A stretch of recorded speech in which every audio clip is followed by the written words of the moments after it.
on a le minag, la halakha, de tremper le maror dans la charoset.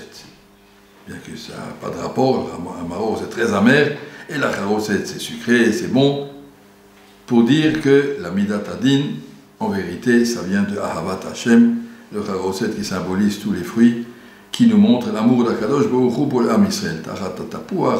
Et tous les fruits qui sont marqués dans Shir Hashirim, qu'on met dans la charoset, pour montrer que ces souffrances, c'était pas de la vengeance, la cruauté, des punitions, mais c'était nécessaire pour nous, et il fallait y passer pour arriver là où on doit arriver. On donne un exemple à ce sujet, très intéressant. On dit le soir du Seder, on dit Bnei Israël parou, Irbu, Yatzmu, Meod.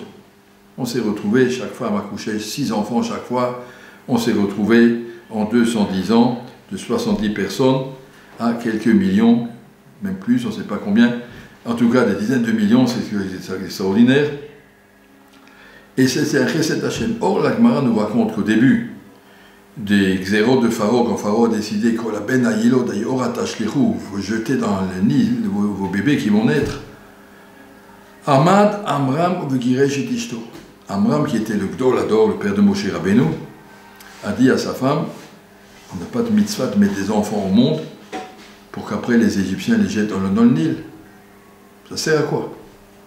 Il vaut mieux se séparer, attendre que Pharaon se calme, en attendant que chacun se sépare. Amdou kulam v'girshun shotem. Tout le monde a suivi le Gdolador. Quand les Gdolim parlent, on ne discute pas. Amram a décidé, on se sépare, tout le monde s'est séparé de sa femme. Amdou kulam v'girshun shotem. Myriam est venue, la petite fille de 5 ans, elle dit à son père, Izeratrak Hacham Michel Pharaon, c'est pas bien ce que tu as fait, mon papa. Pas bien, c'est pas juste. C'est pas bien, c'est pas juste. Pourquoi? Parce que Pharaon a décidé que les enfants vont naître et qu'on va les tuer. Un enfant qui est né et qui meurt, même il meurt avant de naître, en tout cas il est arrivé dans ce monde, il avait un corps. Sa neshama arrive au Gan Eden. Alors que les neshamot, que tu empêches d'arriver dans le monde, puisque tu sépares les couples, ils n'auront pas au Gan Eden. Et pitié de ces neshamot, les neshamot ont besoin de ce tikkun. Et jusque-là, on connaissait qu'il faut faire un chesed avec des gens, mais faire un chesed avec des neshamot, c'est le chidouche de Myriam. Myriam a dit à son papa, peut-être qu'on a un chiyou de chesed. Si Akadosh Baruch Hu fait ça, c'est pas pour rien. Il faut que ces enfants arrivent au monde, et après qu'on les tue. C'est-à-dire qu'ils ont fait ce qu'ils devaient faire. Amad Amram v'irziret ishto amdu kulam v'irzirun shotem. Le clan d'Israël a suivi les Gdolim sans discuter. Le Rav a dit, on reprend sa femme, bien qu'ils avaient raison a priori, il vaut mieux se séparer. Le Rav a dit non, il vaut mieux se remettre. Et tout le monde a repris. L'obéissance du Ham Israël est là. La soumission aux Gdolim, ce sont les Gdolim qui nous disent la volonté d'Hachem. Les Gdolim aussi sont prêts à écouter. Ils ne sont pas obtus, j'ai dit ça, c'est tout. Ils sont prêts à écouter. Ils doivent décider en tant que Gadol, mais ils sont prêts à une idée pour leur en parler. On peut aller voir les rabbanim, pas discuter, mais leur proposer une idée.